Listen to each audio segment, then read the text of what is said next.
dépasser les résistances de l'ego. C'est la suite de la vidéo numéro 1 sur pourquoi ça résiste. Donc je t'invite à aller voir la première vidéo avant de regarder celle-ci pour comprendre les résistances de l'ego.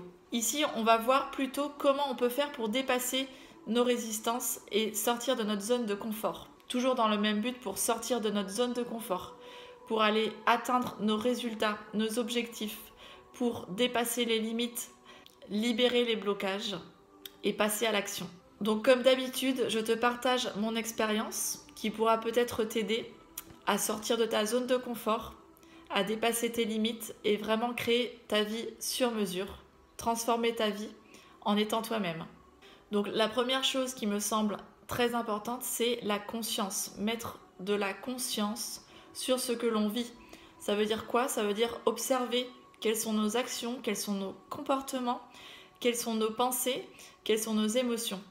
Plus on va faire ça, plus on va s'observer, plus ça sera facile ensuite de garder ce qui nous convient, ce qui nous fait du bien, et de virer, de dégager ce qui ne nous convient plus. On a le choix sur nos pensées, on a le choix sur nos émotions, de comment on veut vivre les émotions. Et donc c'est justement en ayant cette conscience, cette observation de soi, que l'on va pouvoir choisir ce que l'on garde ou pas, ce qui nous convient ou pas.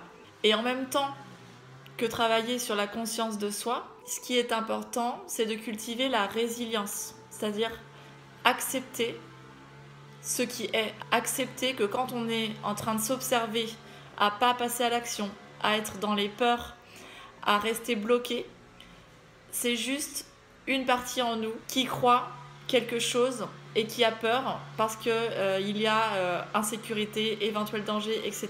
comme on a dit dans la première vidéo. Et donc, qui est en mode je fuis, je réagis ou je bloque. Et ça, c'est ok. Ça veut dire que il n'y a aucun jugement. On est juste des êtres humains, des êtres émotionnels. Et donc, ça nous apporte, ça nous donne une information sur nous, sur ce qui est amené à être libéré et guéri. Donc, plus tu vas être bienveillant avec toi, accepter ce comportement ou accepter cette inaction, ça ne veut pas dire que tu la valides, ça ne veut pas dire que tu vas rester dedans. C'est juste que là, c'est une observation, c'est ce que tu es en train de voir. Et une fois que tu en es conscient, tu vas pouvoir petit à petit transformer ces actions pour choisir celles qui te correspondent le mieux et avoir les résultats que tu souhaites. Donc ça, c'est la première étape. Ensuite, la deuxième chose, ce qui est important pour pouvoir dépasser les résistances de l'ego, c'est de rester focus le maximum sur son objectif. Plus tu vas rester focus sur ton objectif, plus tu vas avoir un objectif précis, déterminé et concret, plus ça sera facile pour toi de ne pas te laisser décentrer et déstabiliser par l'ego. Donc par exemple, ici tu peux utiliser ton carnet, le carnet Sois toi-même qu'on utilise sur cette chaîne, et définir quel est ton objectif à atteindre, qu'est-ce que tu veux comme résultat et quelles sont les étapes que tu vas faire pour l'atteindre. Une fois que tu as défini cet objectif, tu vas pouvoir noter différentes actions que tu peux mettre en place petit à petit, étape par étape, pour atteindre cet objectif. Et l'idée, c'est que chaque jour, tu puisses faire une action qui sorte un peu de ta zone de confort, mais qui soit une action possible et qui soit en fait une micro-action qui va t'aider petit à petit à de plus en plus dépasser les résistances de l'ego. Le fait d'avoir un écrit, d'avoir un support, va énormément t'aider à garder le focus sur ton objectif et sur les résultats que tu veux atteindre. Et là, je te conseille vraiment de faire des actions ou des micro-actions qui soient très simples, qui soient amusantes, qui soient légères. Vas-y à ton rythme et vas-y petit à petit. Donc ça demande aussi d'apprendre à prendre le temps et se laisser le temps de faire ces actions. L'idée ici, c'est d'être persévérant.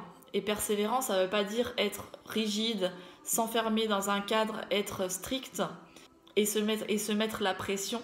Mais bien au contraire, la persévérance, pour moi, ça veut dire maintenir le cap, répéter, continuer, ne pas lâcher, dans une énergie toujours qui soit bienveillante, dans une énergie qui soit de fun et de légèreté.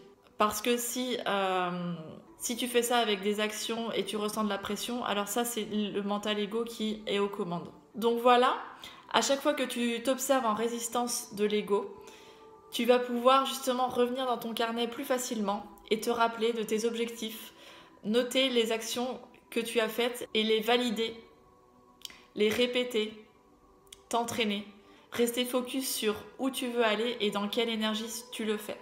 Si tu as des questions sur cet exercice, n'hésite pas à m'écrire en commentaire. Si tu penses que cette vidéo peut aider d'autres personnes, n'hésite pas à la partager. Et voilà, je te dis à très bientôt dans une prochaine vidéo. Je te souhaite bon courage pour cet exercice. Ciao, ciao!